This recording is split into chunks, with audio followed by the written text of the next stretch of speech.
Nako, eto na, Ate Sue, di na lang message ang pwede makita sa bottle. Dahil pati mga sarap na paborito natin pagkain mula Batangas, ibinote na rin. Aba, maganda yan. Ibinobote. Sa mga misis, abay, idea rin yan para sa isang extra income. Actually, Totoo. good idea. Lovelia, kitang-kita ba ang kita sa ibinoteng sarap Batangas? Wow, tawilis. Ah, syempre. Tawilis. Ano pa ba ano ng Batangas? Bote mong lomi. Tulingan. Ayun. Tulingan. Uy, tama. Yes, mga kapuso, hello girls! Ayan na nga, isang mabote at masarap na morning sa inyong lahat. Naririnig niyo ba yon? Oh, love it! Nandito tayo ngayon sa mataas na kahoy, hindi sa iba pa, kundi sa mataas na kahoy ng Batangas para ipatikim sa inyo ang ating ibinoting sarap na galing pa dito sa kanilang probinsya. Yes, you heard me right mga kapuso. Ipatitikim namin sa inyo ang isang fish dish na talagang binibida ng mga taga Batangas mga kapuso. Ang sinaing na isda. Pero itong aking ginagawa ngayon, piniprito po yung kanilang. Ito yung gusto kong size ng tawilis. Maliit lang, mga kapuso. At mamaya nga po, ilalagay po yan sa bote. Tapos alamin natin kung gaano katagal ba yung mga shelf life nito. Ready to eat na rin ito, kaya perfect sa inyong instant craving. Kung paano yung ginagawa, aba, syempre pa! Ipapakita po namin sa inyo. At para sa mga nanay natin dyan, ihanda mamaya ang inyong mga ballpen at papel. O di kaya, mga kapuso, mag-take kayo ng picture sa inyong mga TV monitor para malaman nyo kung paano gagawin itong mga bottled fish na ito. Tutok lang po sa inyong Pambasa Morning Show ang unang hirit. Hindi pwedeng haluin, madudurog. Yes! Good morning! Ay, merong ano. Oh, di ba buhay na buhay ako dahil isa po ito sa mga paborito ko talaga mga kapuso at tamang kariyerihan mga mare. Ang Batangas po talaga ay kilala sa masarap ng pagluluto ng sinaing na isda. Talaga namang, naku, nakatatakam talaga yung putahing ito. Pero gagawin pa natin mas mabote ang sarap ng sinaing na isda dahil ituturo namin sa inyo ang paggawa ng... Ay! Nagtatalsikan! Nagpaparamdam talaga yung mga tawilis dahil batang tawilis po ang gagawin namin sa inyo ngayong umaga mga puso. Ituturo namin sa inyo. Sikat po ang tawilis dahil mayaman po yan, mga kapuso.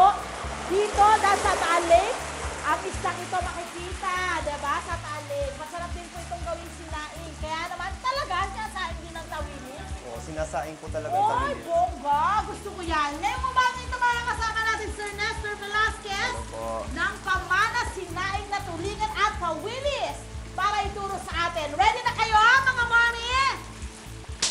Camera, ballpen, papel. Let's do this. Unang-unang gagawin natin, sir. Anong unang-unang proseso? Bale, wash natin lahat, hugasan natin yung tawilis, tapos ibabad natin sa brine.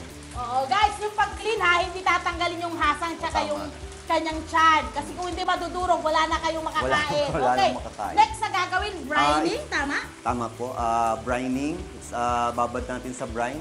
Tapos po, after brining, ipiprito na natin, deep frying. Okay. Gaano katagal po yung pagprito, sir, ng isda? Usually 10 to 20 minutes, makikita natin kung lumulutang na yung isda. Paglutang. pwede na siya.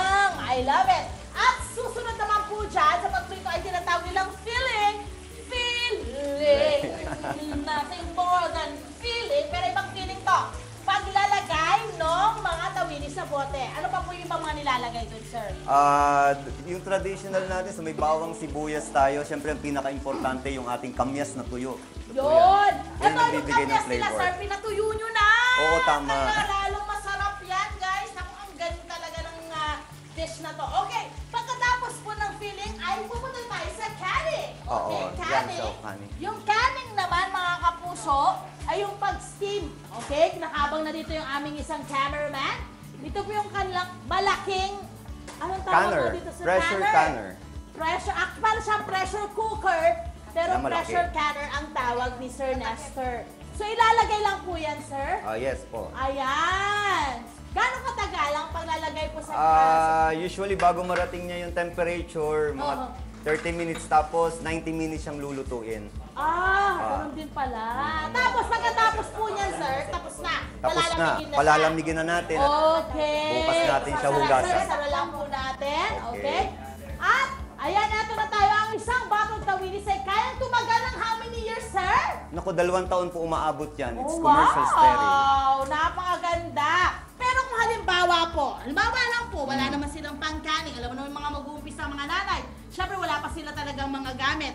Ano yung pinaka-advisable na kailangang makain na yung lulutuin po ninyong tawilis halimbawa? Pwede nyo pong gamitin yung ordinary yung pressure cooker o Okay. kaya pwede nyo rin siyang pakuluan sa tubig or hot water bath. Ayan! Gaano katagal po yung shelf life Pero nun? usually po mga 3 to 5 days lang po yung Yung kagaya ang nagiging po nun. buhay niya.